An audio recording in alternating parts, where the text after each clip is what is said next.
ಎಲ್ರಿಗೂ ನಮಸ್ಕಾರ. ಇವತ್ತು lily Thomas versus union of India 2013 case ಬಗ್ಗೆ ತಿಳ್ಕೊಳ್ಳೋದ. ಲಿಲ್ಲಿ ಥಾಮಸ್ ಯಾರು?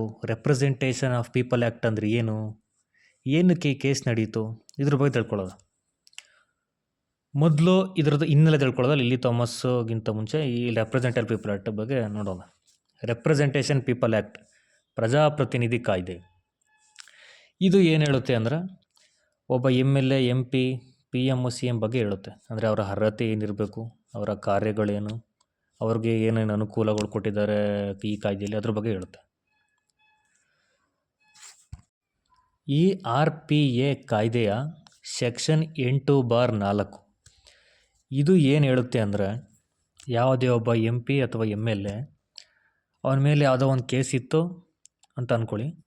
ಆ ಕೇಸಿಂದು ರಿಸಲ್ಟು ಜಡ್ಜ್ಮೆಂಟು ಬರುತ್ತೆ, ಅವನು ಅರೆಸ್ಟ್ ಮಾಡಬೇಕು ಅಂತ ಬರುತ್ತೆ. ಆದರೆ ಅರೆಸ್ಟ್ ಮಾಡೋಕ್ಕಾಗಲ್ಲ. ಆ್ಯಸ್ ಪರ್ ದ ಪ್ರಜಾಪ್ರತಿನಿಧಿ ಕಾಯ್ದೆ ಸೆಕ್ಷನ್ 8/4 ಅವ್ರಿಗೊಂದು ಅವಕಾಶ ಇದೆ. ಏನಾದ್ರು ಜಡ್ಜ್ಮೆಂಟ್ ಬಂತು, ಇವನು ತಪ್ಪಿಸಸ್ತ ಅಂತ ಬಂದರೂ ಕೂಡ ಅವನು ಅಪೀಲ್ ಹೋಗ್ಬೋದು. ಹೈಕೋರ್ಟಲ್ಲಿ ಒಂದು ಜಡ್ಜ್ಮೆಂಟ್ ಬಂತು ಅಂದರೆ ಸುಪ್ರೀಂ ಕೋರ್ಟ್ ಹೋಗ್ಬೋದು.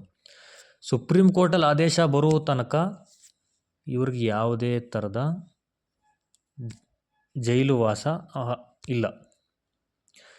ಈ ಹೈಕೋರ್ಟಿಂದ ಸುಪ್ರೀಂ ಕೋರ್ಟ್ ಹೋಗೋ ಕಾಲಾವಕಾಶ ಏನಿದೆ 3 ತಿಂಗಳು. ಆ 3 ತಿಂಗಳಲ್ಲಿ ಇವರು ಏನಾದರೂ ಸಾಕ್ಷಿ ನಾಶ ಮತ್ತು ಬೇರೆ ತಂತ್ರಗಳನ್ನ ಉಪಯೋಗಿಸಿ ಈ ಒಂದು ಕೇಸ್ನ ಕೊಲಾಶ್ ಮಾಡ್ತಿದ್ರು. ಇದನ್ನು ಕಂಡಂಥ ಲಿಲ್ಲಿ ಥಾಮಸ್ ಅವ್ರ ಫೋಟೋ ಹಾಕಿದ್ದೀನಿ ನೋಡಿ ಇಲ್ಲಿ. ಇವರೇ ಲಿಲ್ಲಿ ಥಾಮಸ್. ಇವರೊಂದು PIL ಆಗ್ತಾರೆ, public interest litigation. PN Bhagwati ಅವ್ರು ತಂದಿದ್ರು PIL ಅದು. ನೆಕ್ಸ್ಟ್, ಇವರು right to equality as constitution, ಸಂವಿಧಾನದ 14ನೇ ವಿಧಿಯ ಉಲ್ಲಂಘನೆ ಇದು. ಒಬ್ಬ ಸಾಮಾನ್ಯ ಮನುಷ್ಯ ಏನಾದರೂ ಕೇಸಲ್ಲಾದರೆ ಇಮಿಡಿಯೇಟ್ ಅರೆಸ್ಟ್ ಮಾಡ್ತಾರೆ. ಆದರೆ MLA MPಗಳಿಗೆ ಯಾಕೆ ಈ ಒಂದು ವಿಶೇಷ ಅಧಿಕಾರ? ಸಂವಿಧಾನದ 102 ಮತ್ತು 191 MLA MP ಬಗ್ಗೆ ಏನು ಸಂವಿಧಾನದ ವಿಧಿ ಹೇಳುತ್ತೆ, ಅದರಲ್ಲಿ ಯಾವುದೇ ಥರದ ಪ್ರೊಟೆಕ್ಷನ್ ಕೊಡಬೇಕು ಅಂತ ಹೇಳಿಲ್ಲ.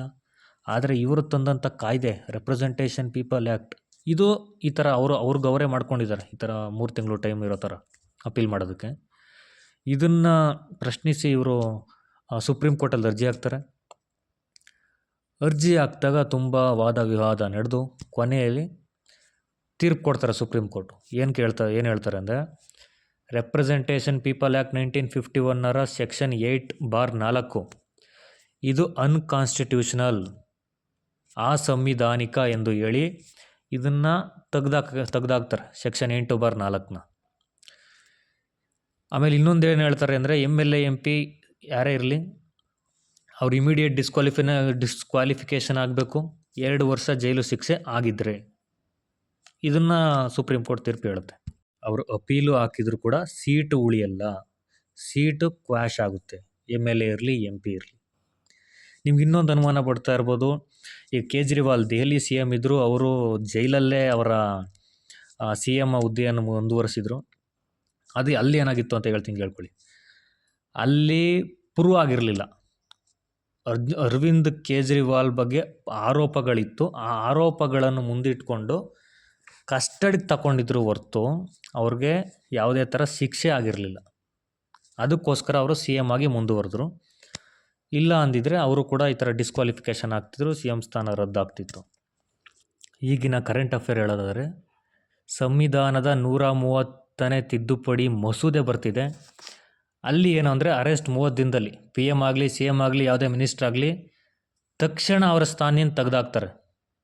ಈ ಕರೆಂಟ್ ಅಫೇರ್ ಇದು. ಎಲ್ರಿಗೂ ಧನ್ಯವಾದ. ಈ ವಿಡಿಯೋ ಇಷ್ಟ ಆಗಿದರೆ ಲೈಕ್ ಮಾಡಿ. ಯಾರು ತಪ್ಪಿದರೆ ತಿದ್ಕೋತೀವಿ. ನಿಮ್ಮ ಸಲಹೆ ಸೂಚನೆಗಳನ್ನು ಕಮೆಂಟಲ್ಲಿ ತಿಳಿಸಿ.